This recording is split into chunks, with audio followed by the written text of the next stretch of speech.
अभी test announce कर देंगे, वो sorry syllabus. Sir fluid mechanics की डीपीपी मिल जाएगी सर एक? मैं देखता हूँ बेटा, होगी फ्लूइड और वैसे प्रॉपर्टीज ऑफ मैटर में सर, एचसीवी में प्रॉपर्टीज ऑफ मैटर वाले में उसमें मतलब वो सब नहीं दिया, कैलोरीमेट्री से जो था। मिल जाएगा, मैं ढूंढता हूँ, मिल जाएगा। Okay sir. सर आपने कहा था काइनेमेटिक्स का ही टेस्ट लेंगे नेक्स्ट संडे को। काइनेमेटिक्स यार वेट करके ले लेते हैं, क्या दिक्कत है, बार बार भाई। ठीक है, काइनेमेटिक्स के बाद फिर मिक्स करके ले लेंगे, एक बार इसको ले लेते हैं, न्यूटन्स लॉज और वर्क एनर्जी पावर कर लेते हैं, 2 चैप्टर काफी है। हाँ सर। धीरे धीरे रिवाइज करते जाओ मतलब। अच्छा, 4th वन इंपॉर्टेंट है, ध्यान से देखना, RLC circuit.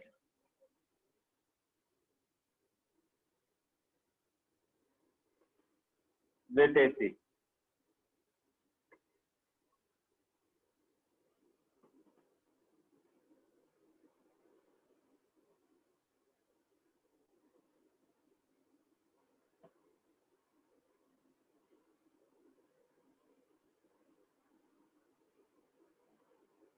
V naught cos of omega T, और ये XL, ये XC, वो बेसिक फिगर याद होगा ही होगा आपको।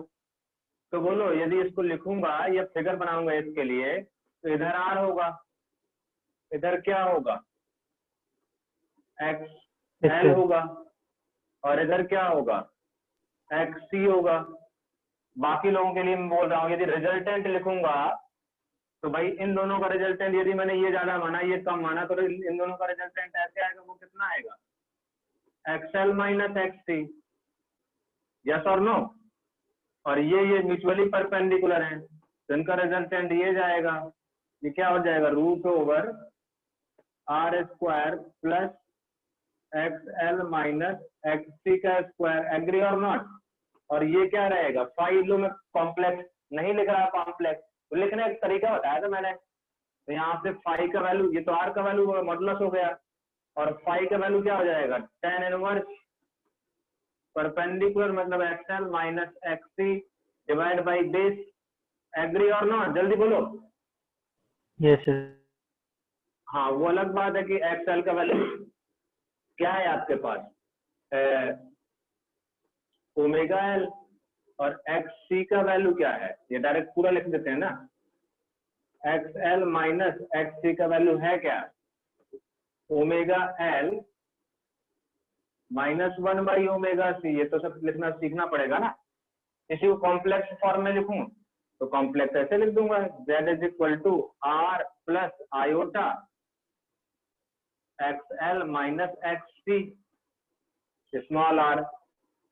पता ही है मुझे, फाई मुझे पता है, तो इसको Z is equal to small r e to the power iota, और फाई वो है मेरे पास, ऐसे लिख सकता हूं।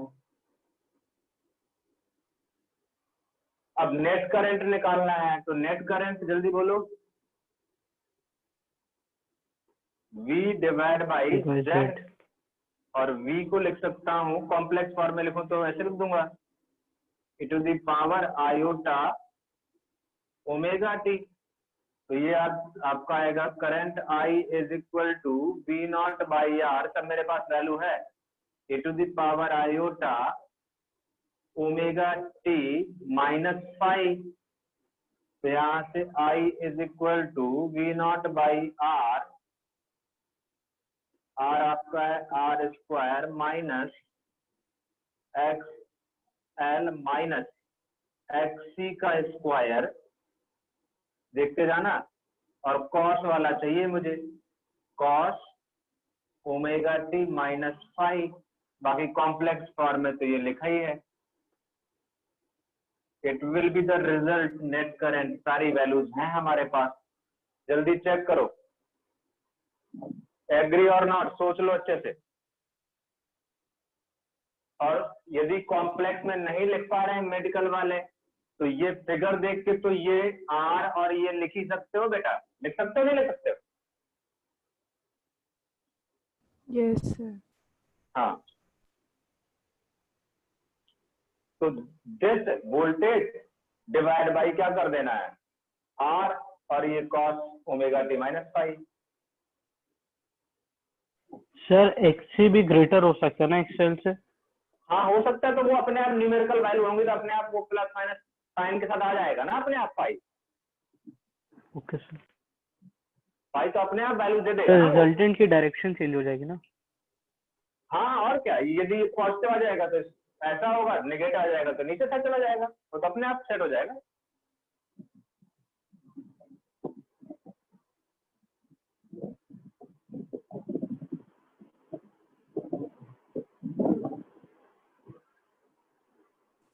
सर ये बहुत खतरनाक तरीका है सर, बहुत सारे क्वेश्चन तुरंत हो जाते हैं। हो जाते हैं ना, हाँ ये कॉम्प्लेक्स बहुत अच्छा तरीका है। सर हो तो जाते पर स्कूल में तो 0 देते हैं। स्कूल में 0 देते तो ये सर कॉम्प्लेक्स मत स्कूल में लिखना अलाउड है, हाँ सर नहीं अलाउड है। तो कोई बात नहीं, फिगर सर बना करना एक है, नंबर काट लिए थे, एक भी नहीं दिया था। हैं? हाँ सर अच्छा नहीं देते, कहते हैं ये हमारे सिलेबस में नहीं है। तो कोई नहीं, तुम कॉम्प्लेक्स मत लिखो, ऐसे ही लिखो ये फिगर बना के बस, ठीक है। सर बोर्ड में डायरेक्ट फॉर्मूला यूज करते हैं, ये सब हाँ डेरिवेशन शायद से नहीं है। ये क्लियर है, आगे बढ़े। अच्छा अब देखो, यदि मुझे रेजिस्टेंस के क्रॉस वोल्टेज निकालना है, जल्दी जल्दी बोलते जाओ पहले। वी आर, तो आई इंटू आर रेजिस्टेंस तो रियल होता है, तो इसको तो डायरेक्ट भी लिख सकते हैं ना, मैंने बताया था, क्योंकि ये तो रियल आता है, ये क्योंकि इमेजिनरी पार्ट इसमें है ही नहीं है, तो डायरेक्टली लिख सकते हैं, है कि नहीं। तो आई इंटू जेड आर, तो ये कितना हो जाएगा बोलो, V not into capital R divide by, अब मैं इतना बड़ा एक्सप्रेशन स्मॉल आर लिखता हूं, और क्या हो जाएगा, cos of omega T minus five.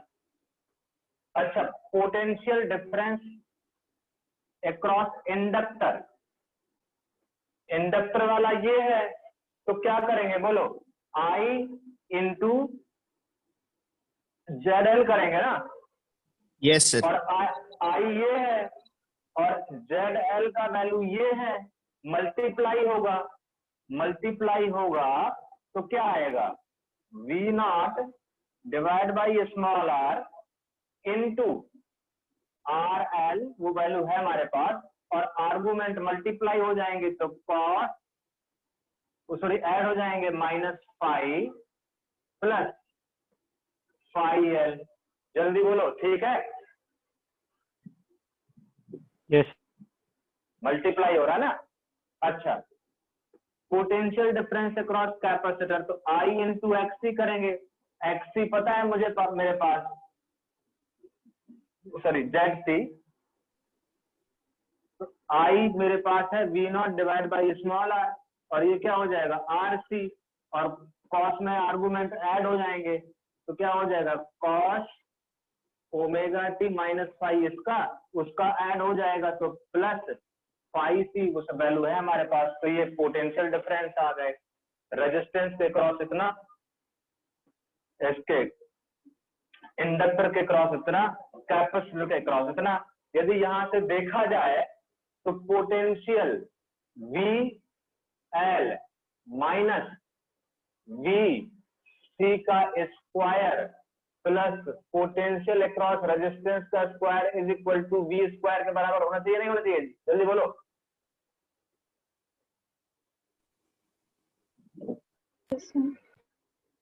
क्योंकि इधर क्या होगा VL होगा, इधर क्या होगा VC होगा, इधर क्या होगा VR होगा, इन दोनों का रिजल्टेंट क्या होगा VL माइनस VC, और इधर VR होगा, दोनों म्यूचुअली परपेंडिकुलर है, तो यही होता है ना, जल्दी बोलो। Yes sir.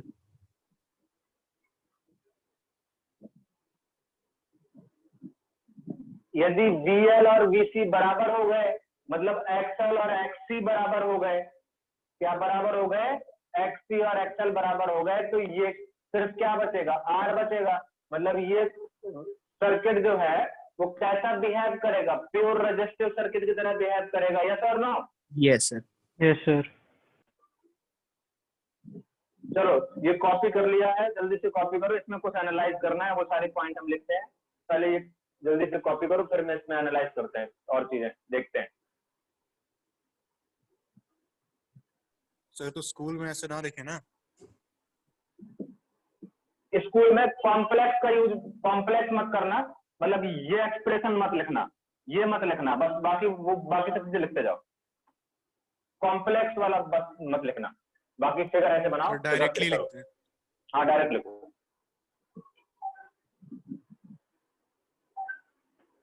बेटाओ जल्दी बोलो।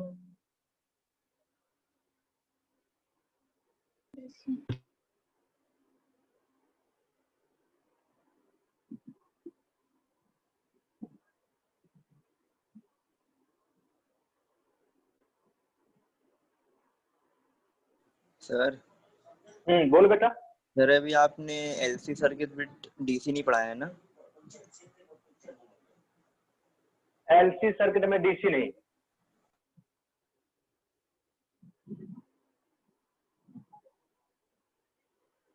मिटाओ इसको, जल्दी बोलो। Yes sir.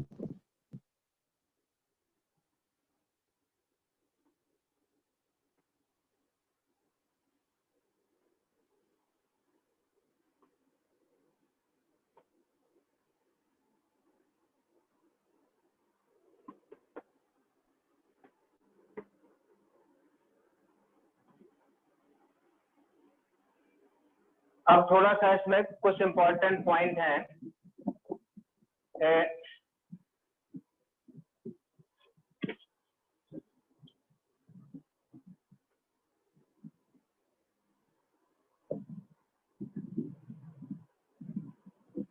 जैसे हम बात करें, हमारे पास करंट का एक्सप्रेशन जो आया, करंट का एक्सप्रेशन ये आया, ठीक। अच्छा, इसमें कुछ इंपॉर्टेंट पॉइंट के फॉर्म में करते जाते हैं। यदि आपका XL minus XC equal to 0 हो गया, इसका मतलब, जल्दी बोलो क्या मतलब है? सर प्योरली रेजिस्टेंस सर्किट है। सर रेजोनेंस होगा। हाँ प्योर रेजिस्टिव सर्किट है। हाँ क्या है? Pure resistive circuit. अच्छा, प्योर रेजिस्टिव सर्किट है, और प्योर रेजिस्टिव, और इसी को बोलते हैं, इसी को बोलते हैं कंडीशन ऑफ रेजोनेंस। क्या बोलते हैं?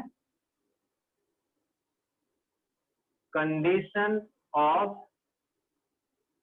रेजोनेंस। अभी सब मतलब समझेंगे अच्छे से। कंडीशन ऑफ रेजोनेंस, तो कंडीशन ऑफ रेजोनेंस जब ये सेटिस्फाई होगा, तो उस केस में I is equal to V not divide by R। ये कब होगा? जब ये सेटिस्फाई करेगा, into cos of omega T, और उस केस में फाई का वैल्यू क्या होगा? 0 होगा कि नहीं होगा? जल्दी बोलो। Yes sir. 0 होगा। Yes sir. हाँ, इस केस में कंडीशन ऑफ रेजोनेंस में फाई का वैल्यू जो होगा वो 0 होगा। सर फाई एल और फाई सी बराबर हो जाएंगे ना फिर उस केस में? हाँ बिल्कुल बिल्कुल कैंसिल बिल्कुल। कर देंगे। हाँ, सर यहाँ पे रेजोनेंस का मतलब क्या है? बता रहा हूँ, अभी सब बताऊंगा, डोंट वरी। ये होगा I not is equal to V not by R। इतनी बात समझ में आई? यदि रेजोनेंस, मतलब अभी समझाऊंगा इसका मतलब क्या है, पहले ये बताओ, ये समझ में आया नहीं आया? जी सर। ठीक। इस केस में पावर फैक्टर जो होगा cos phi is equal to +1 होगा,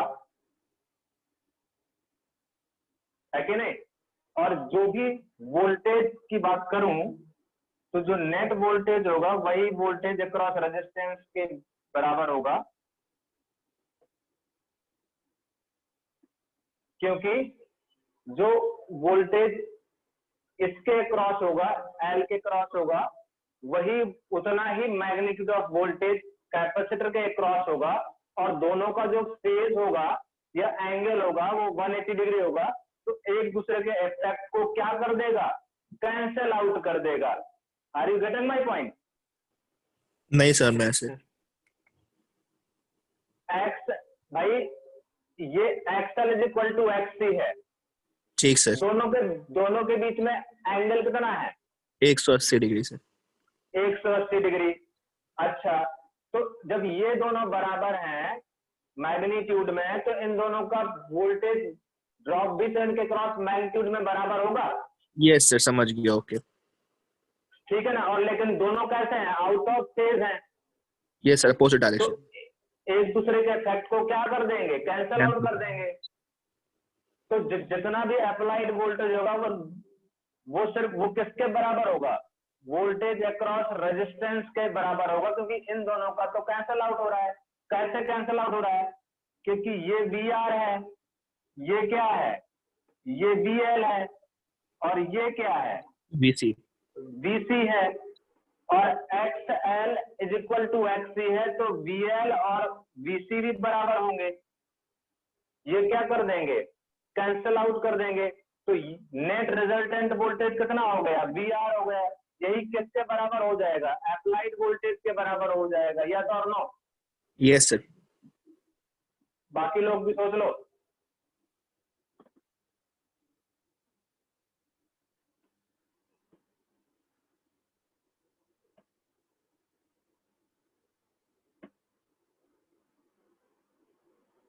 अच्छा, अब यदि हम बात करें यहाँ पे, तो यहाँ पे आपके पास XC is equal to XL pure resistive circuit आ गया। इसी सिचुएशन को यहाँ पे एनालाइज करें, सुन रहे हो ना, बड़े शांत से बैठो सारे के सारे। यस। ओमेगा L माइनस 1/ओमेगा C इज इक्वल टू 0, तो यहाँ से omega square is equal to 1/LC, मतलब omega is equal to 1/√LC। इसको मैं ओमेगा नॉट बोल देता हूं। इसको बोलते हैं रेजोनेंट फ्रीक्वेंसी। क्या बोलते हैं, रेजोनेंस फ्रीक्वेंसी। रेजोनेंस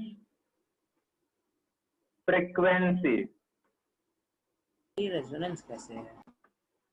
रेजोनेंट बोल दो या रेजोनेंस फ्रीक्वेंसी बोल दो, बात एक ही है। रेजोनेंस है कैसे मतलब? अभी फिगर बताऊंगा तब समझ में आएगा रेजोनेंस है क्या। पहले सर में आप करते जाओ। इतनी बात समझ में आई?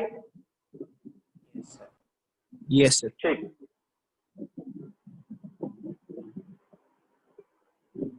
अच्छा, पावर फैक्टर आपका +1 आया था, जो एवरेज पावर है, तो एवरेज पावर कितना होगा फिर, V0 I0 डिवाइड बाई 2 के बराबर। अच्छा, अब बेसिकली इसमें ग्राफ बनाया गया है, एक टर्म आता है, पहले वो टर्म में मुझे समझाना जरूरी है। तो इसको रेजोनेंस फ्रीक्वेंसी समझ में आ गई आपको, रेजोनेंस फ्रीक्वेंसी क्या है। अब रेजोनेंस फ्रीक्वेंसी का मतलब आगे समझ में आएगा और अच्छे से। बस एक आध टर्म है, उसको जरा थोड़ा सा समझने की कोशिश करते हैं। एक टर्म आता है half power frequency and bandwidth. तो एक टर्म लिखो, हाफ पावर फ्रीक्वेंसी। चाहो तो मैं ये कॉपी कर लिया हो तो मैं ये मिटा देता हूं, क्योंकि अभी बहुत कुछ लिखना है। मैं RF में ही है। हाँ, इसी में तो चल रहा है। ये मिटा दूं, कॉपी कर लिया तो। Yes, sir. मैं इसी कंडीशन को लेके चल रहा हूं।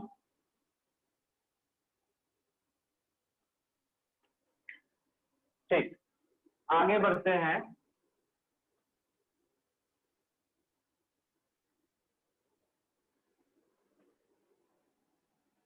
एक टर्म आता है,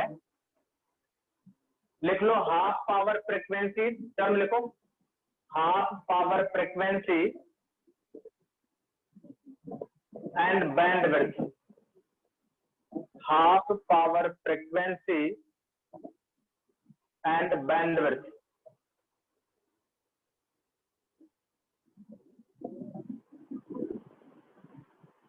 half power frequency and bandwidth.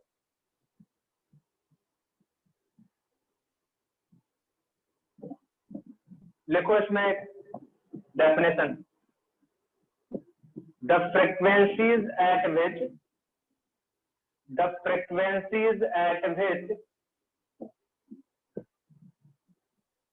the power in the circuit,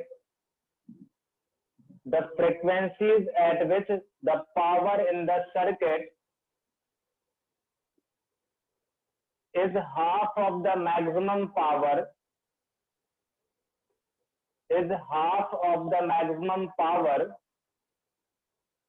the frequencies at which the power in the circuit is half of the maximum power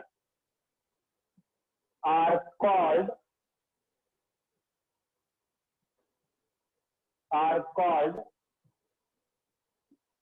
half power frequency।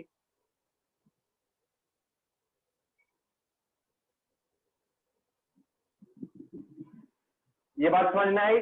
पहले बताओ, स्टेटमेंट समझ में आया? Yes sir. टर्म याद करते जाओ, बाकी लोग सुनते जाओ बहुत ध्यान से मैं क्या बोल रहा हूँ। द फ्रीक्वेंसीज एट विच, हाँ अभी समझा रहा हूँ, पहले पूरा ये डेफिनेशन लिख ली कि नहीं लिख ली, पहले बताओ। लिख ली sir. The frequencies at which the power in the circuit is half of the maximum power, corresponding frequencies are known as half power frequency। जल्दी बोलो, ये टर्म समझ आया? सर ये हाफ पावर फ्रीक्वेंसी जो है सर, ये सिर्फ रेजोनेंस कंडीशन के लिए होता है कि बाकी कंडीशंस के लिए भी होता है? बिल्कुल, अब वही समझा रहा हूँ। उसने बोला कि उन फ्रीक्वेंसीज को हाफ पावर फ्रीक्वेंसीज बोलते हैं। किन फ्रीक्वेंसी को? उन फ्रीक्वेंसी को जिनके करस्पॉन्डिंग पावर जो है वो मैक्सिमम पावर का हाफ है। यही बोला ना? Yes sir. अच्छा, तो मैक्सिमम पावर जो है वो मैक्सिमम पावर कब होगा? मैक्सिमम पावर जो होगा वो V0 I0 डिवाइड बाई 2 के बराबर होगा। और वो कब होगा? जब cos फाई क्या हो? 0 हो। cos फाई का वैल्यू 1 हो, सर फाई 0। हाँ फाई 0। और फाई 0 कब होगा? जब x is equal to XL होगा। मतलब मैक्सिमम पावर कब अचीव होगा? At resonance. कब होगा? At resonance. ये बात समझ में आई कि नहीं आई? मतलब कब? जब XL minus XC equal to 0 होगा। मतलब मैक्सिमम पावर की यदि बात करी है तो इसका मतलब वो रेजोनेंस की बात कर रहा है। ये बात समझ पा रहे हो जो मैं बोल रहा हूँ? सर लेकिन जो इंडिविजुअल सर्किट होता है, रेजिस्टेंस और ये सर इंडक्टर और कैपेसिटर वाले, सर इनमें तो सर सिंगल उसी फेज पे होगा ना सर, तो सर पावर तो उस समय मैक्स ही होगा, तो उनके लिए क्यों नहीं अप्लाई होता है? उनमें मैक्सिमम किसी के रिस्पेक्ट में देखना पड़ेगा ना। तो मैक्सिमम पावर, भाई पावर क्या है? पावर इनटू कॉस फाई है ना। सही है। तो पावर मैक्सिमम कब होगा? सर जब कॉस फाई 1 हो जाएगा। कॉस फाई 1 हो जाएगा। कॉस फाई 1 कब होगा? रेजोनेंस पे होगा। बात खत्म।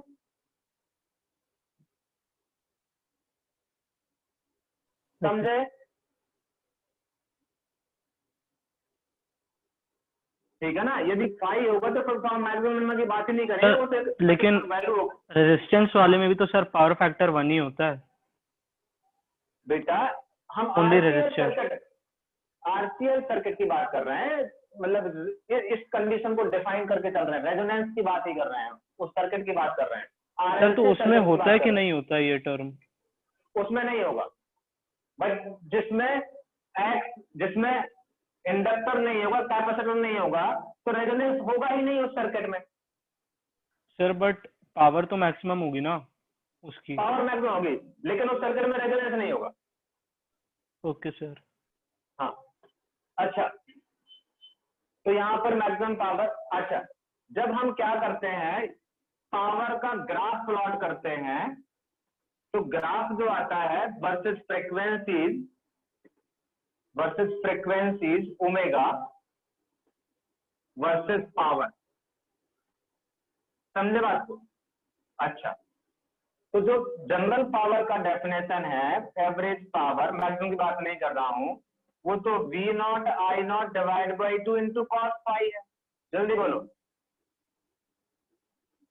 Yes sir. कॉस फाई है, मतलब V not I not divide by 2 और कॉस फाई, तो कॉस फाई आपका XL minus XC divide by R के बराबर था, और XL और XC में ओमेगा तो होगा ही होगा।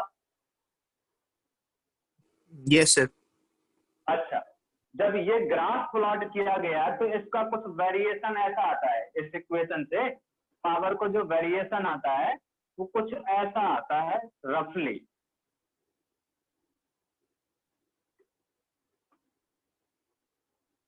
ऐसा कुछ ग्राफ आता है, और ये कौन सा वाला टर्म है? ये है जब ओमेगा, सॉरी, ये कब है? जब आपका 0। हाँ, फाई 0, बिल्कुल बिल्कुल। ये कब है?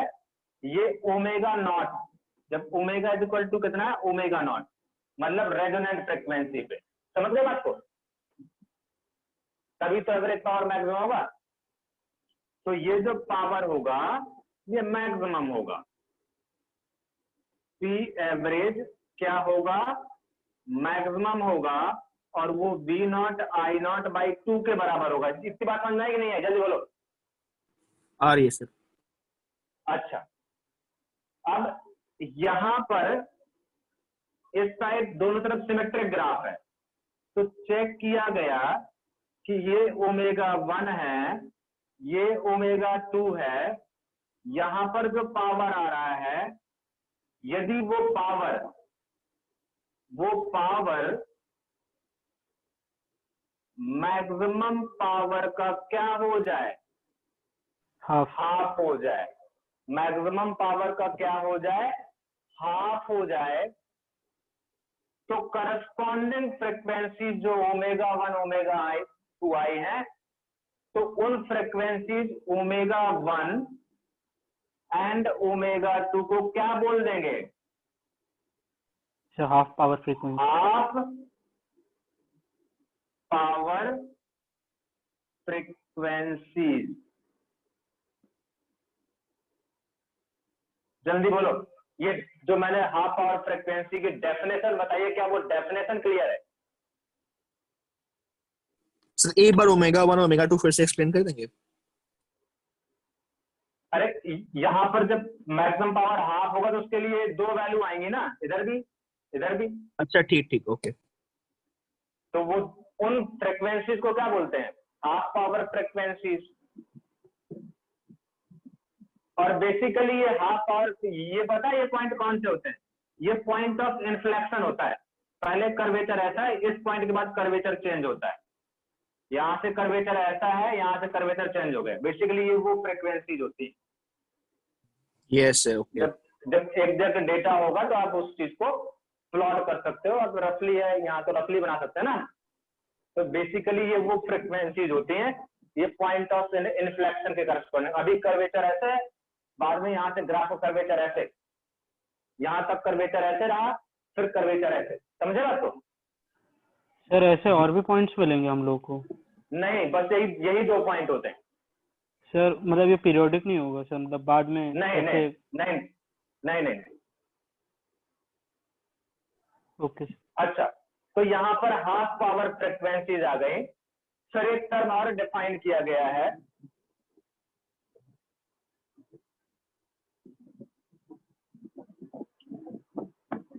हाफ पावर फ्रीक्वेंसीज में ओमेगा 1 जिसको बोला है, इसको बोलते हैं लोअर हाफ पावर फ्रीक्वेंसी।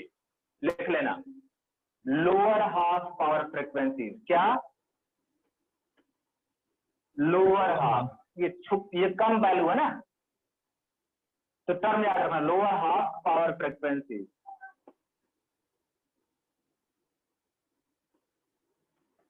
इसको बोलते हैं अपर हाफ पावर फ्रीक्वेंसी। अब ये टर्म तो याद रखना पड़ेंगे आपको, हाफ पावर फ्रीक्वेंसी।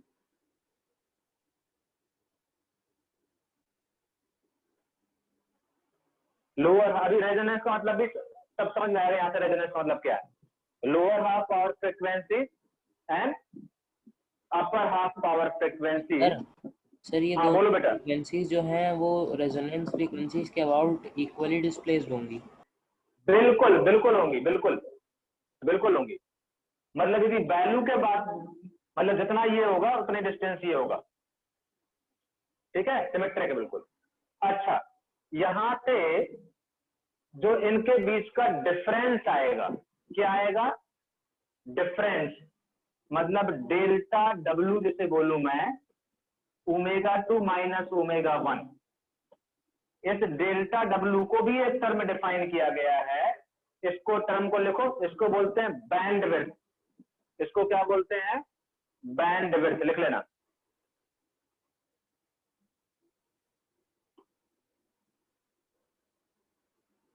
बैंडविड्थ।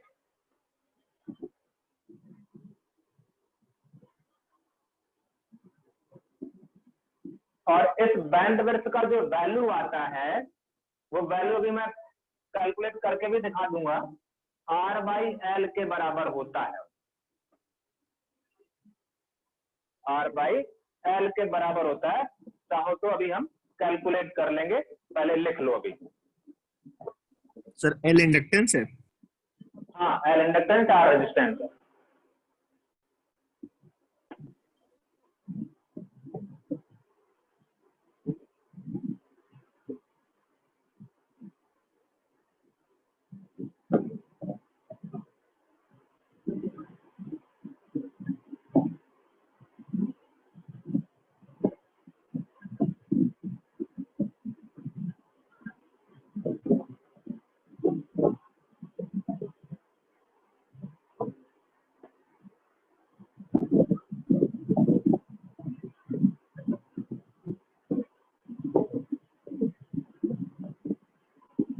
इतना कॉपी किया?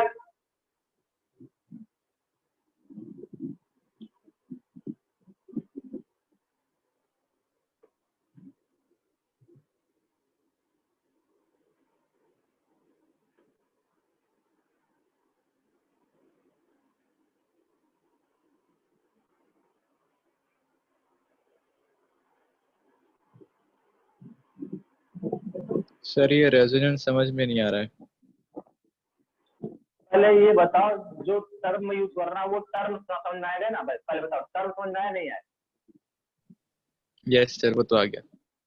ठीक, रेजोनेंस का मतलब ये होता है कि इस मैक्सिमम पावर के अबाउट ही इनका वेरिएशन चलता रहता है। मतलब पहले फ्रीक्वेंसी मिनिमम होगी, फ्रीक्वेंसी को वेरी कराएंगे, तो रेजोनेंस मतलब इसके अबाउट फ्रीक्वेंसी का वेरिएशन होता रहता है, बस ये है रेजोनेंस का मतलब। एक बार रेजोनेंस का मतलब फिर से बता देंगे? रेजोनेंस का मतलब ये है, जो रेजोनेंस फ्रीक्वेंसी है उसके करस्पॉन्डिंग मैक्सिमम पावर होगा, ठीक है, उसको बोलते हैं कंडीशन ऑफ रेजोनेंस। ये मैक्सिमम पावर कब होगा, जब XL is equal to XC के बराबर होगा। मतलब वेरिएशन जो पावर का होगा वो इसी लाइन के अबाउट होगा, तभी ऐसा ग्राफ बनेगा। मतलब ये फ्रीक्वेंसी का वेरिएशन और पावर का वेरिएशन ये आएगा, तो इस कंडीशन को बोलते हैं रेजोनेंस। सर अगर मतलब किसी और शेप का बना तो फिर रेजोनेंस नहीं होगा ना वो? हाँ, या ऐसे समझ सकते हो, रेजोनेंस को इस तरीके से आप समझ सकते हो कि चार्जिंग हुआ, एनर्जी कहाँ गई, इंडक्टर में, फिर कैपेसिटर में, कैपेसिटर से इंडक्टर में, और जब कैपेसिटर की एनर्जी स्टोर्ड और इंडक्टर की एनर्जी स्टोर्ड दोनों का वोल्टेज सेम हो जाएगा, तो फिर डिफरेंस बराबर हो जाएगा, तो वो नलीफाई कर देगा। उस सिचुएशन को रेजोनेंस बोलते हैं। भाई ये आपका वोल्टेज तो वेरिएबल वोल्टेज है ना, तो कैपेसिटर में कभी ज्यादा एनर्जी होगी कभी वहां, तो वो चेंज होता रहेगा, चेंज होता रहेगा, ऑसिलेट होता रहेगा, चार्जिंग डिस्चार्जिंग चार्जिंग डिस्चार्जिंग।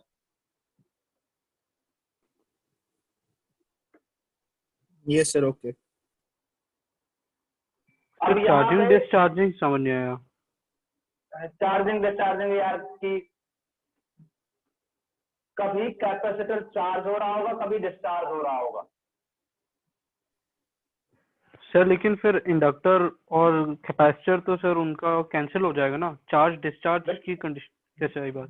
बेटा कैंसिल होगा, वो रेजोनेंस पे कैंसिल होगा, यस लेकिन इन वैल्यू पर तो चार्ज डिस्चार्ज हो रहा होगा ना। अच्छा ओके सर, वो पी मैक्स का हाफ वाले की आप बात कर रहे हैं? आप पे और भी कई जनरल पॉइंट पे सिर्फ ओके कैंसिल सर। तो यहाँ पर होगा, हाँ सर, यहाँ पे नहीं होगा ना। यहाँ पे कैंसिल होगा, लेकिन यहाँ पर कुछ एनर्जी कैपेसिटर में होगी, कुछ वहां पर होगी, इंडक्टर में होगी। Yes sir, okay. अब यहाँ पे ये बैंडविड्थ हो गया, फिर एक टर्म अच्छा चलो इसको यदि हम कैलकुलेट करना चाहें तो यदि आप ω1 ω2 को कैलकुलेट करना चाहो तो जरा रिलेट करो, ω1 ω2 का डेफिनेशन क्या है, उस डेफिनेशन से रिलेट करो जरा।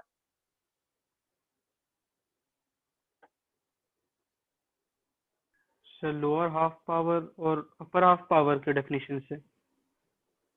सर हाँ, ω1 ट्वाइस ऑफ ओमेगा होगा। अभी देखते हैं ट्वाइस आता है कि नहीं आता, ठीक है। अच्छा वो क्या बोला है कि मैक्सिमम पावर, हमें वो फ्रीक्वेंसी चाहिए। यहाँ पे पावर का कर्व सर पी एवरेज के मैक्स का हाफ हो जाएगा, मतलब वो। हाँ तो पावर का डेफिनेशन क्या है वैसे? पावर का डेफिनेशन है I into V. Sir yes sir. Yes sir. यही तो है ना? यही है सर। अच्छा सर अगर एवरेज की बात करें तो अपॉन 2 भी तो होगा।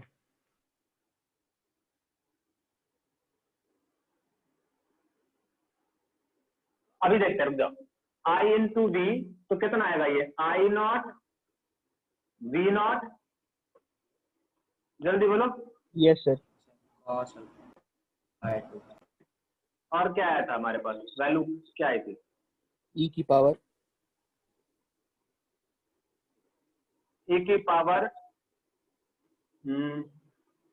ऐसे करते हैं, ऐसे मत करो, रुक जाओ, इसको ऐसे करते हैं कि I नॉट का वैल्यू, पहले I नॉट का वैल्यू लिख लेते हैं, ठीक है ना। I एवरेज का लिखेंगे मैं ना। बता रहा हूँ, I नॉट का वैल्यू आया था आपके पास V not divide by root over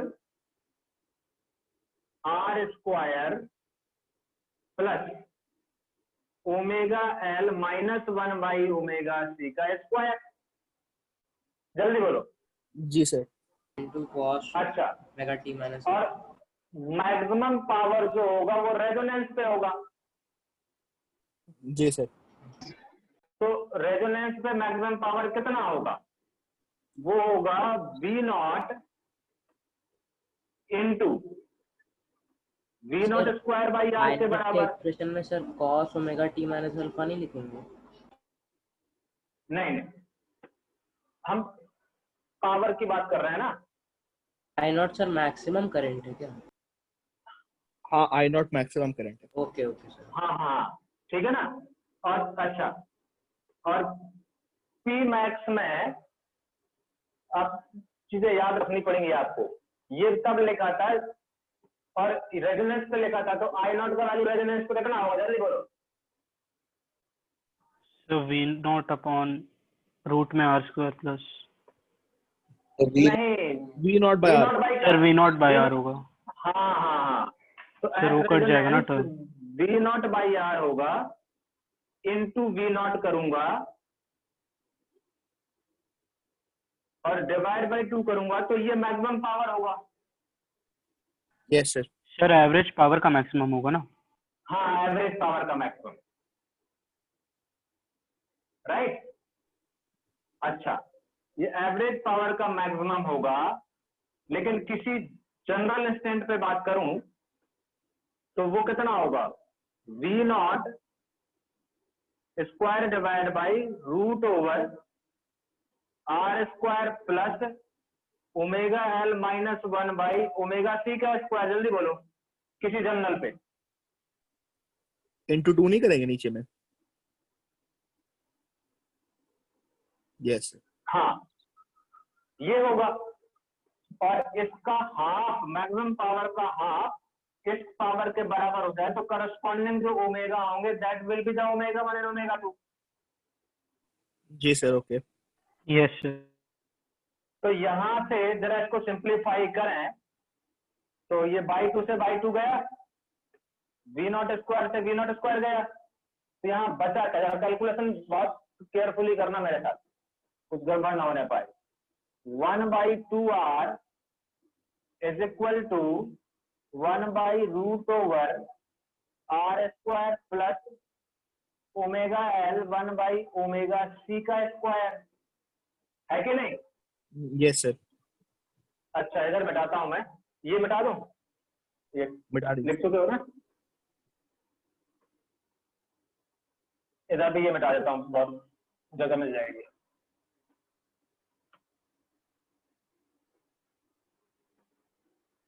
इसको जरा दोनों तरफ स्क्वायरिंग कर देते, स्क्वायर करें या क्रॉस मल्टीप्लाई कर लो पहले, चलो स्क्वायर कर देते हैं, वो तो डायरेक्ट लिख सकते हैं। तो R square plus omega L minus 1/ओमेगा सी स्क्वायर, केयरफुल रहना, 4r स्क्वायर, देखते जाना तो गड़बड़ ना होने पास, देखो रिजल्ट फालतू में दोबारा सब करना पड़ जाएगा। इसको यदि मैं ओपन करूं तो ये हो जाएगा 3r square is equal to omega square N square plus 1/ओमेगा स्क्वायर, वो तुम्हें दिखाना था और कुछ नहीं है इसलिए सब करना पड़ रहा है। और ये ए स्क्वायर तो माइनस 2ab, 2ab, जल्दी बोलो, l/c कैलकुलेशन देख लो, कुछ गड़बड़ तो नहीं करी है मैंने? No no sir. अच्छा इसमें एलसीएम लें तो 3r square omega square C square is equal to omega की power 4 L square C square plus 1 minus 2l omega square C square. कुछ गड़बड़ किया यहाँ? No sir. अब ठीक है, अब ठीक, यस सर। यस सर, सही। ठीक। तो यहां से ओमेगा की power 4 L square C square, इसको इधर ले जाऊं तो बोलो क्या हो जाएगा, माइनस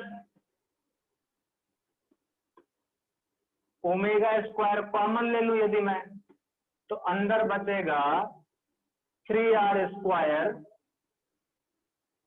सी स्क्वायर माइनस 2 प्लस 2l सी। जरा चेक करो यार, कुछ गड़बड़ तो नहीं कर दी मैंने? सर ये आप किसके टर्म्स में निकाल रहे हैं? मैं नहीं। ओमेगा फाइंड करना है ना, जरा चेक करो अरेंजमेंट सही है, शुरू से देखो एक बार ठीक से।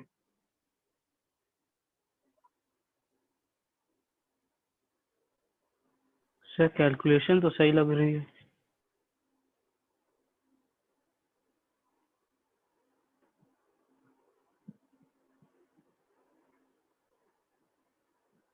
कुछ गड़बड़ हुई है सर कैलकुलेशन आपने में, कुछ गड़बड़। 1/2r कैसे लिखा, आई नॉट बाई वी नॉट को? कहाँ पर? यहाँ हाँ सर। ये मैक्सिमम का हाफ, ये तो मैक्सिमम था,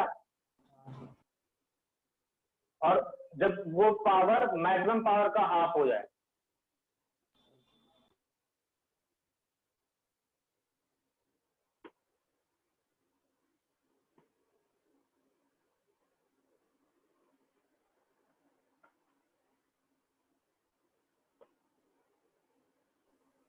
सर मेरा भी यही आ रहा है, है? यही आ रहा है सर, सही कैलकुलेशन सही है। सर कैलकुलेशन सही है।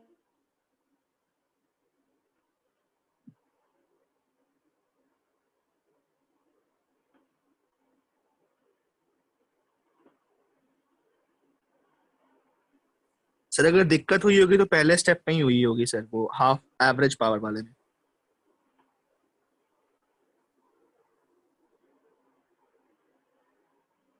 क्योंकि यहाँ पर यार थोड़ा सा मुझे कंफ्यूजन लग रहा है कुछ कैलकुलेशन में।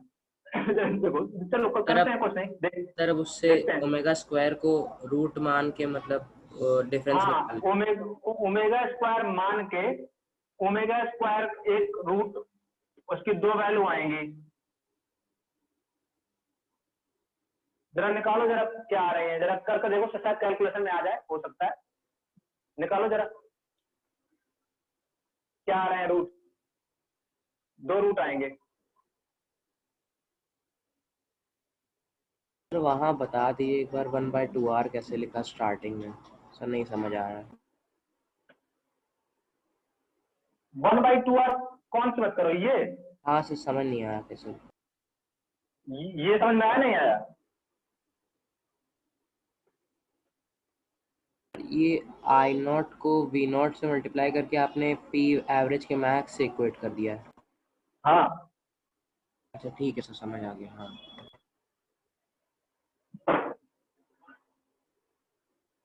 यहाँ से ओमेगा कौन कौन से रूट आ रहा है जरा बताओ।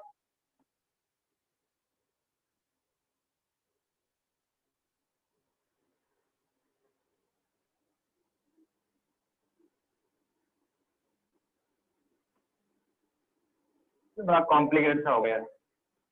प्लस लेके चले, root over B square minus 4ac करो।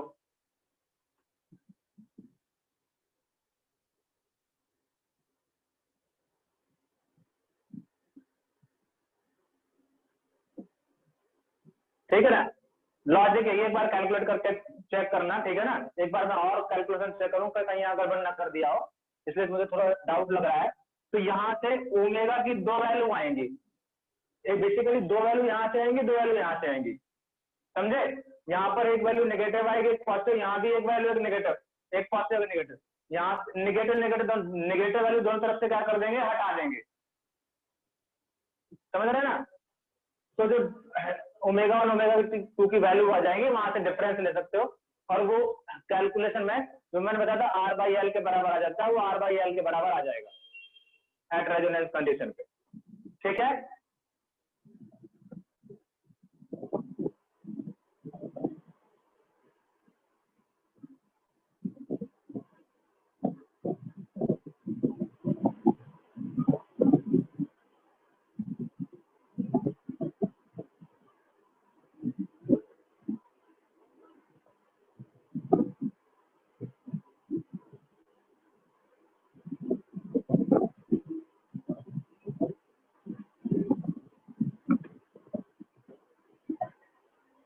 एक टर्म लिखो इसके बाद,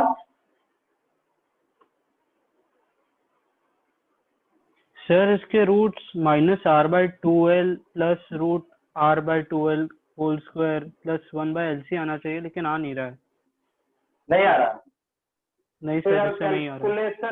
कैलकुलेशन में कुछ गड़बड़ हो गई सर, मुझे लग रहा है यार। तो यहाँ हमने मिस्टेक करी है, एक बार मैं चेक कर लूंगा, ठीक है ना, नेक्स्ट टाइम मैं बता दूंगा।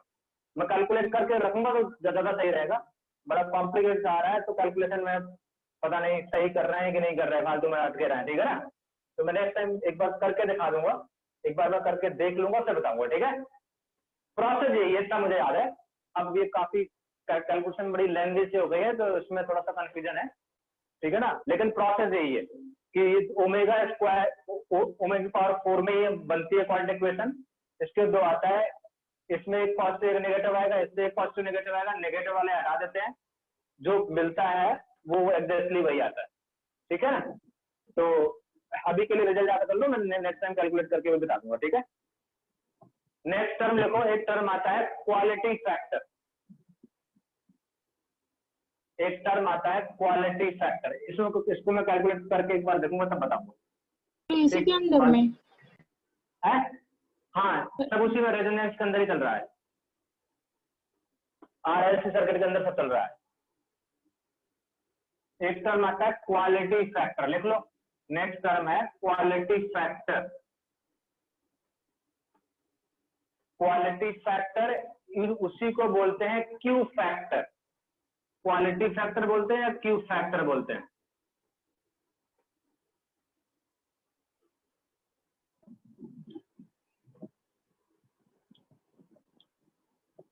लिख लो इसका वैल्यू जो आता है, वैल्यू लिख लो, डेफिनेशन लिखो।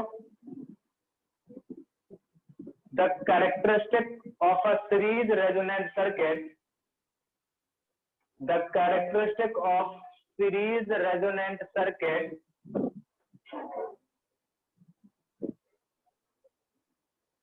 is determined by quality factor, repeat कर दीजिए। is the characteristic of a series resonant circuit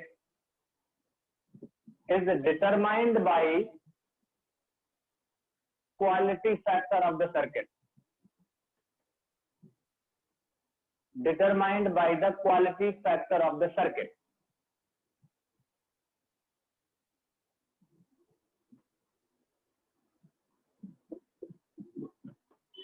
इसी में नेक्स्ट लाइन से लिखो, Q factor is equal to, Q factor is equal to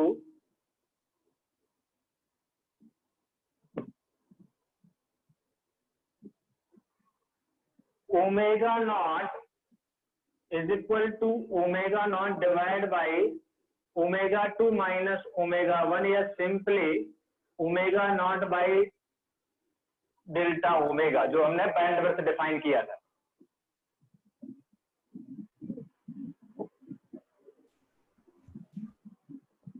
ठीक है, जब इनकी वैल्यू रखते हैं तो इसके डिफरेंट डिफरेंट फॉर्म आते हैं। ओमेगा नॉट आपका 1/√/LC था, डेल्टा ओमेगा 1 बताया R/, वो है R/L है, तो इसका डिफरेंट डिफरेंट एक्सप्रेशन जो आते हैं, VL/VR भी बोल सकते हैं इसको, VC/VR भी बोल सकते हैं। क्यों? क्योंकि रेजोनेंस में VL और VC का वैल्यू क्या होता है? बराबर होता है, इज इक्वल टू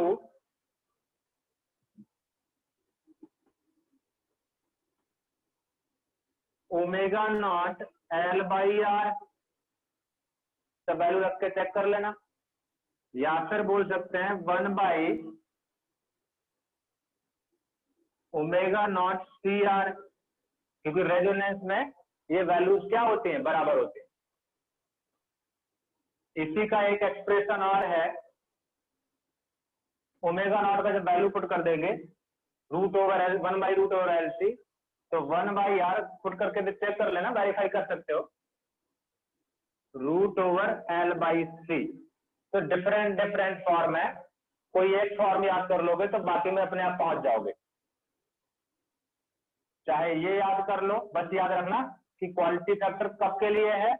जब रेजोनेंस की बात हो रही होती है। ये यदि XL XC बराबर होंगे तो ये भी बराबर होंगे, VL और VC बराबर होंगे तो बाकी सारी चीजें आ जाएंगी।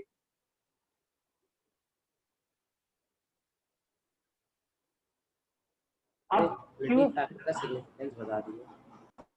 क्या बेटा, फिर से बोलो। फैक्टर का सिग्निफिकेंस मतलब सीरीज रेजोनेंस। हाँ, अब देखो क्यू फैक्टर का सिग्निफिकेंस ये है कि जब हमने निकाला था कि ये हमने ये सर्किट बनाया, ठीक है, मैं दोबारा से बना देता हूं यहां पर।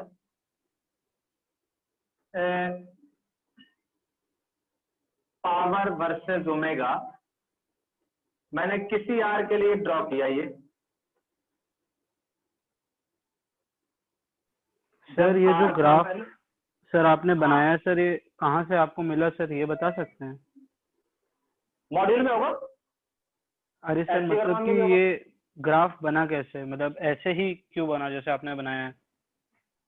मैंने तो पावर लिखा, यस सर। तो पावर और ओमेगा, ओमेगा की वैल्यू चेंज कर रहा, पावर पॉइंट प्लॉट कर लिया, ऐसा आया। सर क्या मतलब सर आपने वैल्यूज डाली है इसमें? हाँ, क्योंकि पावर होता है क्या, V not by I not. मैं किसी आर के लिए मैक्सिमम पावर डिफाइन कर रहे हैं ना, मैक्सिमम पावर। सर पी और ये ओमेगा में रिलेशन क्या है मतलब फिर? बेटा है यार, और ये कितना है, V not divide by root over R square plus omega L minus 1 by omega C, ये है पावर।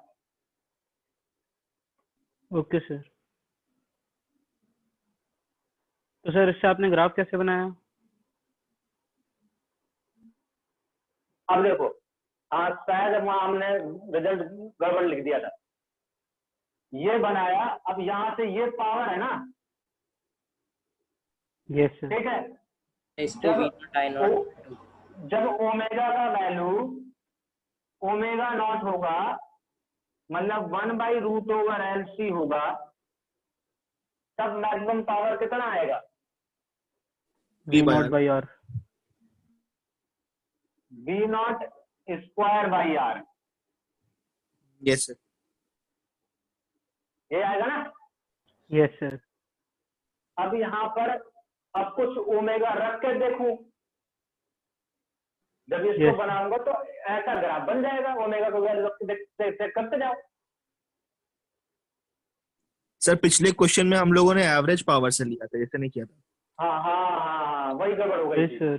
सर वही पूछ वही रहा गड़बड़। था, समझ ही नहीं आ रहा था। हाँ हाँ, वही गड़बड़ हुई थी, वही गड़बड़ हुई थी।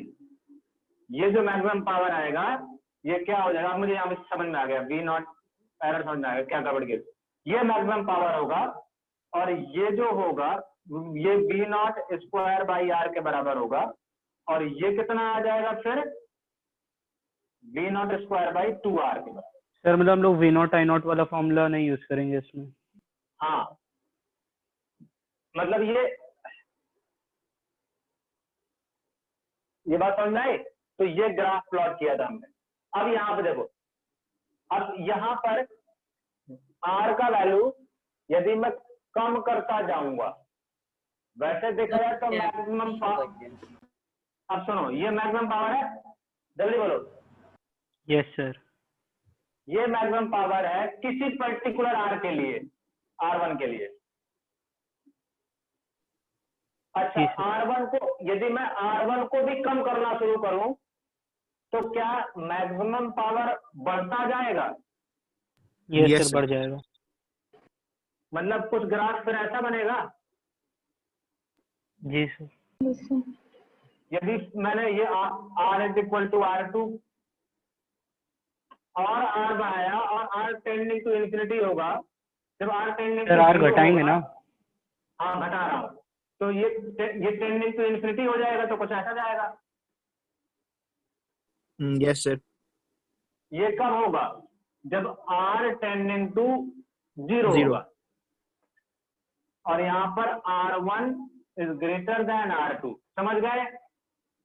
Yes, sir sir. तो फिर एक कैपेसिटिव का ग्राफ बन जाएगा ना, कैपेसिटिव और इंडक्टेंस वाले का। तो मैक्सिमम पावर बढ़ता जाएगा, मतलब शार्पनेस बढ़ती जाएगी। जल्दी बोलो, Yes, sir. ठीक है। शार्पनेस बढ़ती जाएगी। सर मैक्सिमम पे तब भी 0 ही रहेगा ना, मतलब dy/dx, तो शार्पनेस कैसे बढ़ेगी? वहां पर तो स्मूथ ही रहेगा ना वो। अरे शार्पनेस का मतलब ये ग्राफ ऐसे फ्री और ऐसे, अच्छा ओके ओके सर। ये ऐसे शार्पनेस बढ़ी नहीं बढ़ी? तो मतलब इन जनरल बोल रहे हैं, तो सिर्फ उस पॉइंट हाँ। पे। हाँ, रेजोनेंस पे शार्पनेस बढ़ती जा रही है। समझ गए नहीं समझे? जल्दी बोलो।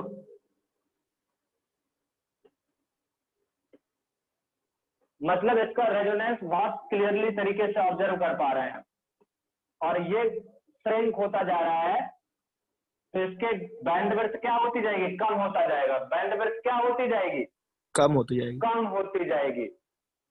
बात समझ में आई? यस भाई बैंडविड्थ आपका रिजल्ट भी तो आया ना R बाई L। जब R कम होता जाएगा तो बैंडविड्थ भी क्या होती जाएगी, कम होती जाएगी। तो ये शार्पनेस बढ़ती जाएगी। जल्दी बोलो। Yes sir okay. मतलब फ्रीक्वेंसी बढ़ती जाएगी तो टाइम पीरियड कम होता जाएगा। सर एक चीज ये बताइए सर, आपने बैंडविड्थ कैसे निकाला पॉइंट? क्योंकि सर पी जो है पी मैक्स इन्फिनिटी पे चला जाएगा अगर इसकी शार्पनेस बहुत बढ़ गई। तो सर पी मैक्स जब आप निकाल नहीं पाएंगे तो सर आपने ये कैसे निकाल दिया बैंडविड्थ? अरे तो उस केस में 0 हो जाएगा ना यार, जब वो एक पर्टिकुलर केस है बस।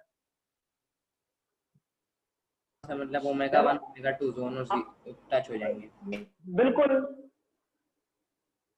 जब R 0 हो जाएगा तो बिल्कुल वो क्या ओमेगा 1 ओमेगा 2 बराबर हो जाएंगे, मतलब डेल्टा ओमेगा 0 हो जाएगा।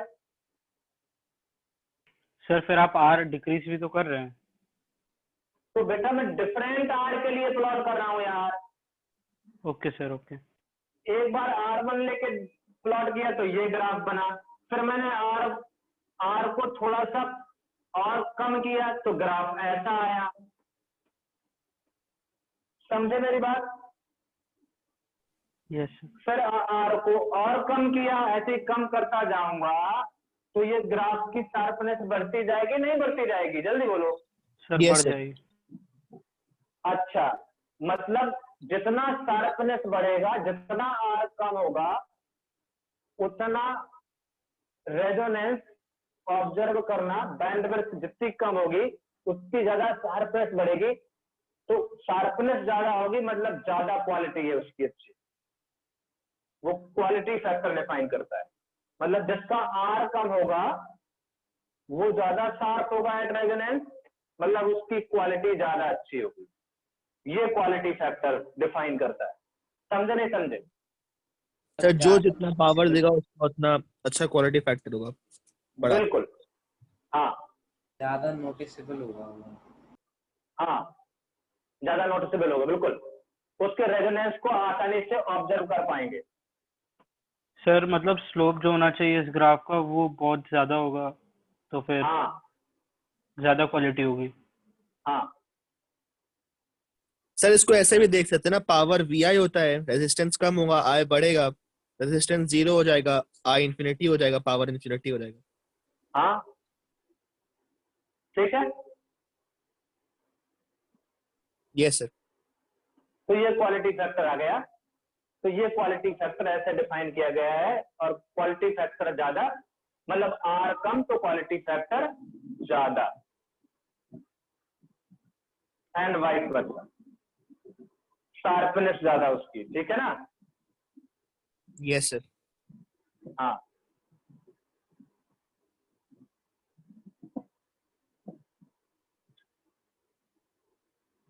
चलो अब शायद मैंने वो गड़बड़ किया था। अब चाहो तो एक बार ट्राई कर लो, फटाफट कैलकुलेशन जल्दी से एक बार, चाहे कुछ पेंडिंग छोड़ दें। अभी हमने पावर ये निकाला, एक बार जल्दी से कर लेते हैं। यदि अब मुझे लग रहा है अब जल्दी हो जाएगा।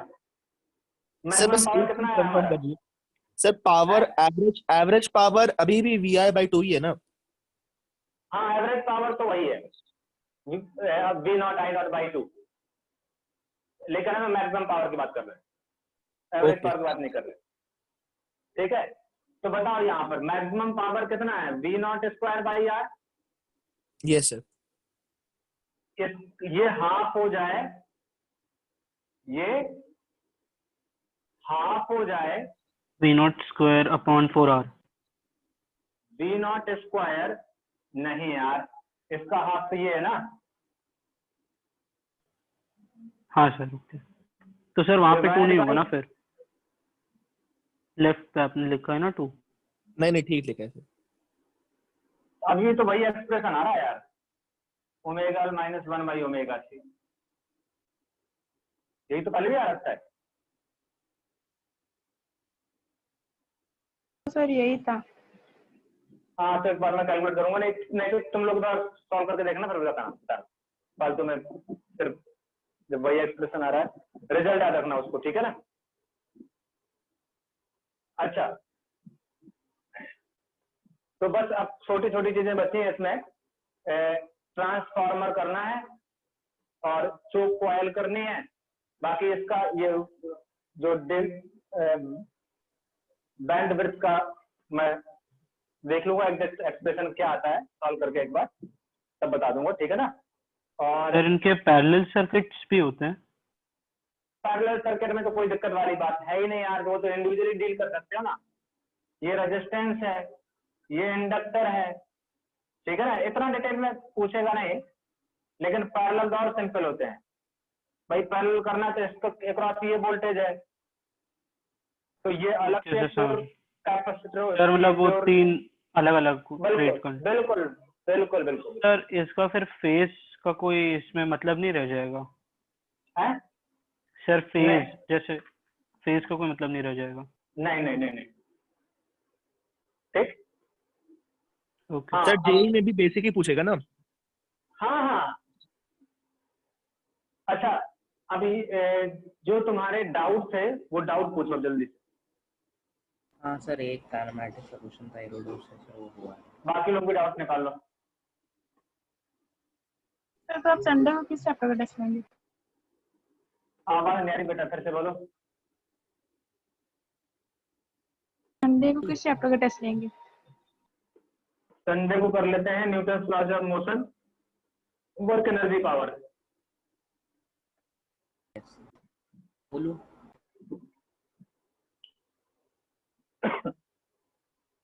कोलिजन भी सर लेंगे, कोलिजन भी साथ में। कोलिजन रहने देते हैं अभी। सर एक बॉडी है जो कि मतलब u वेलोसिटी से जा रहा है, u लेस देन v दिया है। एक बॉडी एक डायरेक्शन में u वेलोसिटी से जा रहा है सर, उसका डिस्टेंस दूसरी बॉडी से l है। दूसरी बॉडी की इनिशियल वेलोसिटी पहली वाली बॉडी की इनिशियल वेलोसिटी के परपेंडिकुलर है।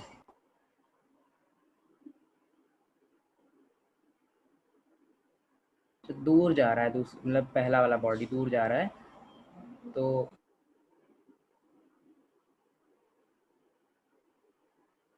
सर अब मतलब जो v है, जो v वेलोसिटी वाला है बॉडी, उसको वो u वेलोसिटी वाली बॉडी को एम कर रहा है जैसे जैसे बढ़ रहा है।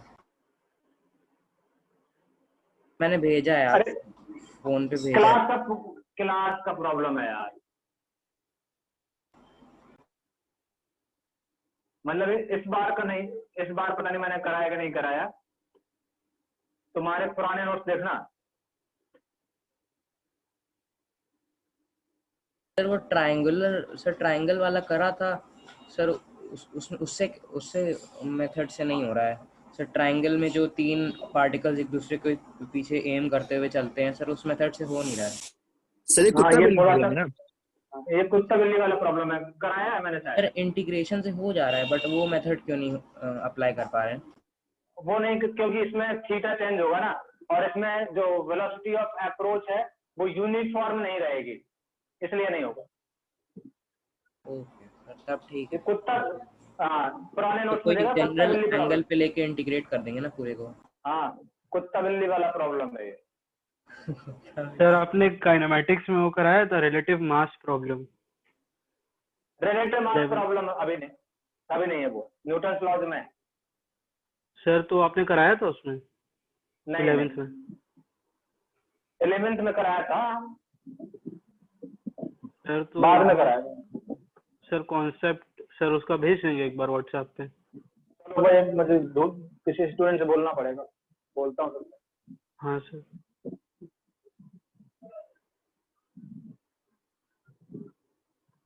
तो यही था बस एक। ठीक है ना, सर ये पुराने नोट देखना। सर एक क्वेश्चन बता दूं सर उस पे, रिलेटिव मास प्रॉब्लम पे? आप बता दीजिए अगर बता सकते हैं। पहले एक बार मैं नोट्स भेजता हूँ, फिर पढ़ना, ठीक है? पढ़ के फिर बताना, नहीं समझा है तो।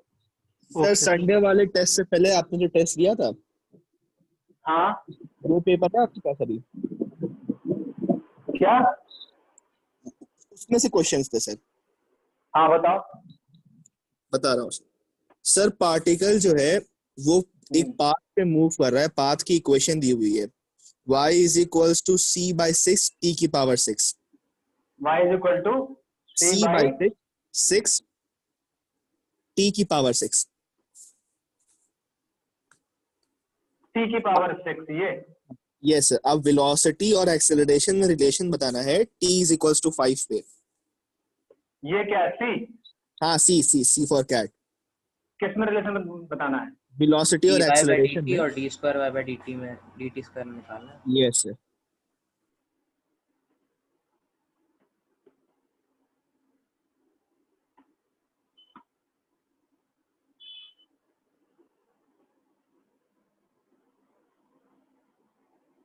सर इसका शायद से ऑप्शन गलत दिया था आंसर में। यस सर, यही मैं देख। हाँ सर। अच्छा, हो सकता है कुछ गड़बड़ हो सकता है। सर इसमें बराबर आ रहा था v yes equals to a a is equals to v आ रहा था। Yes sir. हाँ तो कुछ गड़बड़ हो सकता है, कोई दिक्कत नहीं। सर और भी 2-3 क्वेश्चंस में शायद से आंसर गलत दिया हुआ था सर, तो वो चेक कर हाँ हो लीजिए। सकता है, हो सकता है, हो सकता है। बता देना कौन कौन सा एक बार देख लूंगा। संडे वाला जो टेस्ट था वो इजी था ना, मतलब लास्ट टेस्ट से लास्ट टू लास्ट से। यस सर, बहुत हाँ इजी है। हाँ हाँ, मतलब इजी क्या था, मतलब बेसिक कॉन्सेप्ट पे था उसमें, मैंने डिफिकल्ट मतलब कॉन्सेप्चुअल था, बस छोटे छोटे चीजें थी, बहुत ज्यादा मैथमेटिकल नहीं किया, सिचुएशनल डिफिकल्टी नहीं करी, लेकिन वो फंडामेंटल क्लियर है तो आप डिफिकल्ट प्रॉब्लम भी सर वो मोस्टली पैराबोला पे आपने दिया था।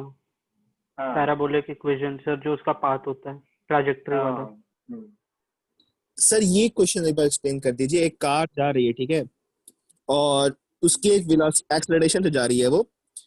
हाँ। उसने 2 टाइम पीरियड पे एक एक कॉइन गिराया, तो दोनों कॉइन के बीच में डिस्टेंस कैसे निकालेंगे सर?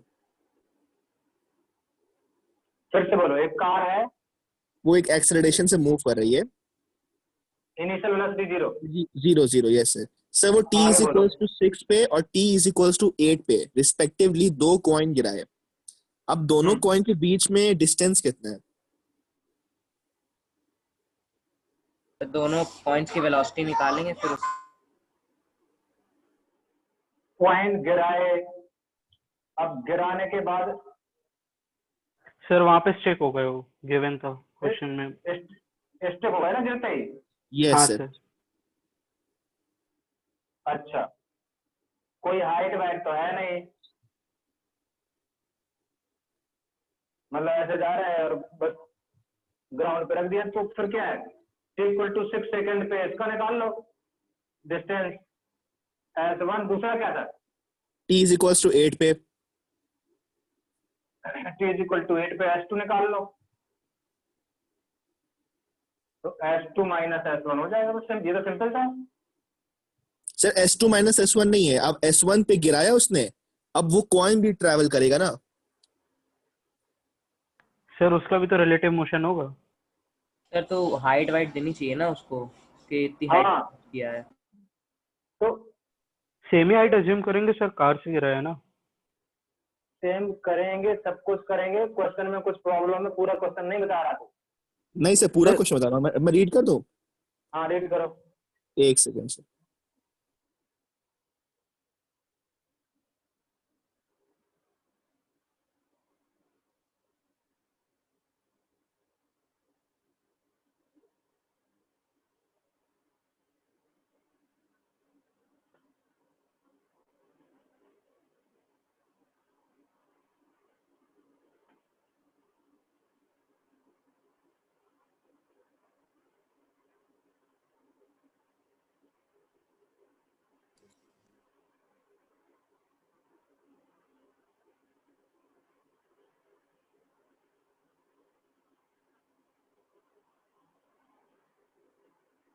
उसमें सर ये दिया था कि कॉइन स्टिक हो जाता है गिरने के बाद। गिरने के बाद कॉइन स्टिक होगा तो तब तो फिर यही प्रॉब्लम है बेटा। क्वेश्चन के लास्ट में लिखा था assume that coin stick with ground. Sir लेकिन तब तो एक बात ये है सर, इसको टाइम फ्रेम सेम थोड़ी ले सकते हैं, अलग अलग टाइम फ्रेम पे गिर रहा है तो सर रिलेटिव मोशन नहीं होगा इसमें। मतलब जब 6 पे गिराएंगे तब कार मूविंग होगी, तो सर आपने डिस्टेंस कैसे ली? अरे बेटा यहाँ गिराया तो वहीं स्टिक कर गया ना, ये इट इक्वल टू 8 सेकंड पे आया तो यहीं पर स्टक कर गया। सर आपने हाइट पे गिरा दिया सर, जब तक वो 9 पे पहुंच रही है सर, कॉइन हो सकता है गिर के स्टिक हो जाए वहां पे, इतने हाइट सर नहीं कार्ड थी। ट्रैवल। तो ये वही तो क्वेश्चन बेटा कहाँ सर पे हाइट, पूछ रहा था? सर हाइट वाइट पता होनी चाहिए ना, कितने टाइम तक के लिए हवा में रहता है। सर वो तो सेम ही अज्यूम कर लेंगे ना दोनों कॉइन के लिए, कार से गिरा रहे हैं सेम हाइट पे गिरेगा फिर। मेरा हो गया था सर ये वाला। तो रूट ओवर 2h/g। तो एच में एक्सप्रेशन फिर फंस जाएगा अगर Yes, एच नहीं पता तो। क्वेश्चन एक बार मुझे भेजना, मैं देखता हाँ हूँ, सर। ठीक है ना। ले सर वो आया आपने जो पेपर बनाया था उसी में है, चलो मैं देखता हूँ। तो मतलब नए वाले में पुराने वाले में? पुराने वाले में जो एक दिन पहले भेजा था आपने। हाँ मैं चेक करूंगा। सर या मिल तो गया सर, ये रहा question.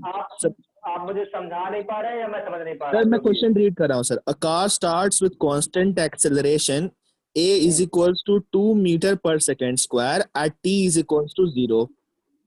Two coins are released from the car at t is equals to 3 seconds and t is equals to 4 seconds. Each coin takes 1 second to fall on the ground. The दिया तो है distance अब sir. देखो, between अब वही है ना वो कहानी। तो 1 सेकेंड लगता है, तो 1 सेकेंड। अब यहाँ पर तुमने ये देखा equal to 3 second, equal to 3 second पे इसका वेलोसिटी कितना होगा कार का, वो देख लो। सर 6. ठीक है, तो 6 इंटू 1 सेकेंड, तो यहाँ से S1 डिस्टेंस पे है, तो प्लस 6 इंटू 1 यहाँ पर जाके फर्स्ट पॉइंट होगा। ठीक है समझे सर, बात को? हाँ समझ गया। इतनी डिस्टेंस पे फर्स्ट पॉइंट होगा। अब t इक्वल टू 4 पे है, t इक्वल टू 4 पे कार की वेलोसिटी कितनी होगी? 8 मीटर पर सेकेंड। तो 8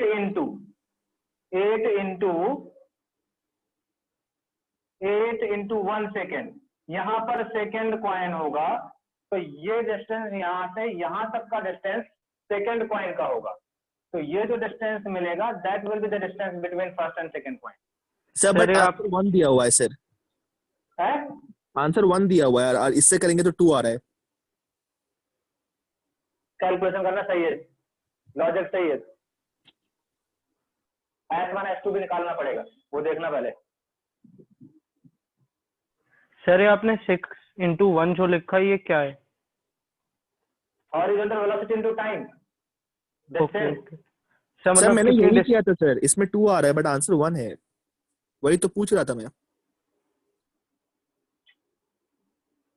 S1 का वैल्यू कितना आया?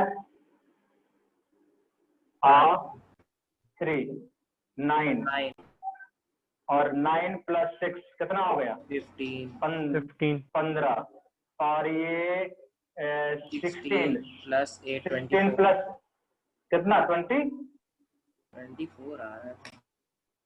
24। तो 24 सर minus 23 होगा ना? 9 है आंसर। तो 24 माइनस 15 कितना हो गया? 9 मीटर आ रहा है सर। तो आंसर क्या आ रहा था? 9 ही है। 9 ये सही तो है, क्या दिक्कत है? सर एक सेकंड में चेक कर रहा हूँ। सर ये जो 24 लिखा है आपने 9 प्लस 6 प्लस 8 लिखा है ना? नहीं, तो S2 प्लस 8 लिखा है। सॉरी सर, ठीक है यही है, कैलकुलेशन मिस्टेक।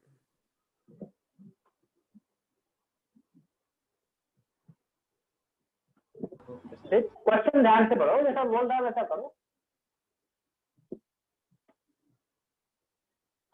चलो ठीक है, सर एक और है सर, बोलो जल्दी।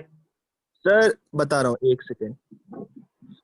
A train starts from station A with a uniform acceleration A1 for some distance and go with a uniform retardation A2 for the remaining distance, coming to rest on reaching station B.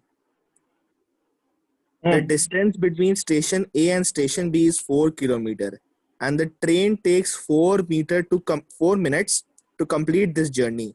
The acceleration are in kilometer per minute square. Calculate 1 by a1 plus 1 by a2. Sir इसमें maximum velocity reach करेगा ऐसा कुछ दिया था शायद. ऐसा कुछ नहीं दिया हुआ, मैंने पूरा रीड किया हुआ. फिर से बोलो. A train starts from station A with uniform acceleration a1 for some distance and then goes with uniform retardation for the remaining distance, coming to rest on reaching the station B. The distance between A and B is 4 kilometre और 4 minute लगते हैं journey complete करने में. Then find 1 by a1 plus 1 by a2. 4 minute ना. Yes sir. और kilometre पर minute square में acceleration है. ठीक. मिनट को आवर में चेंज कर लो. 4 मिनट का आवर में कितना हो जाएगा? Sir 4 by 6. किलोमीटर पर मिनट स्क्वायर में दिया है तो कन्वर्ट करने की जरूरत नहीं. किलोमीटर ये मिनट में दिया, आवर में कर लो ना. एक्सेलरेशन भी मिनट में है. अच्छा मिनट में है. मिनट में है तो ठीक है. किलोमीटर पर मिनट ना. ठीक. यस.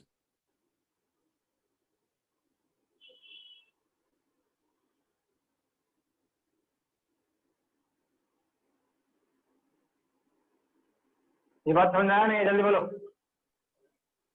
यस सर, आपने 2 टाइम एज्यूम कर लिए. ओके.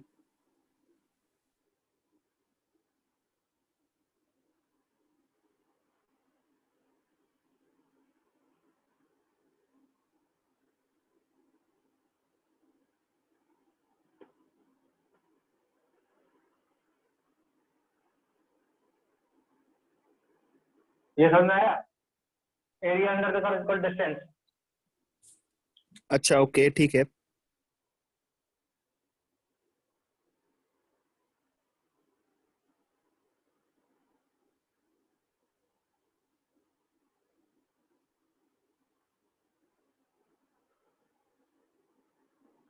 समझ में आया? a1 t1 माइनस a2 4 ये समझ नहीं आया सर, क्या किया आपने? Initial final zero. First equation of kinematics. Retardation. Okay okay ठीक है. 2 इक्वेशन 2 वेरिएबल से फाइंड कर ले जो फाइंड करना. अच्छा सर ओके ठीक है सर, बस यही था. क्लियर? Yes sir. गुड.